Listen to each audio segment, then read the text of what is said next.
একটা চিন্তা করতেছি বাকি এই যে ব্যাংকে যাচ্ছে এটা আপনি কতদিন ছিলেন এটা করে? 4 দিন। সে সময় কি আপনার সঙ্গে বাইরের কারো পক্ষে কোনোভাবে যোগাযোগ করা সম্ভব হয়নি? না কোনোভাবে বাইরে কোনো যোগাযোগ পাইনি। সে সময় টয়লেট কি ছিল আপনার ঘরের ভিতরে নাকি বাইরে? ভিতরে না বাইরে ছিল নিয়ে যেত।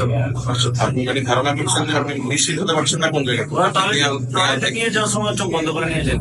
আচ্ছা, বাইরে কিছু দেখে নেই, শুধু ভিতরে দেখছি দেয়াল দেখে আমি চিনতে পারছি যে এটা তো দেওয়া ছিল হ্যাঁ রুমটা ছোট ছিল এই জন্য আমি বুঝতে পারতেছিলাম না। এখন ভেঙে রুমটা বড় করা হয়েছে। রুমটা আসলে ছিল এই রকম। ওই ওই যে গেমটা ওইখানে তো ফ্যান ছিল, এখানে ফ্যান ছিল। হ্যাঁ এখন সেই ফ্যান আর নেই। এত পরিমাণ আয়নাঘর দেশ জুড়ে বিস্তৃত, যার সংখ্যাও নির্ধারণ করা যায়নি।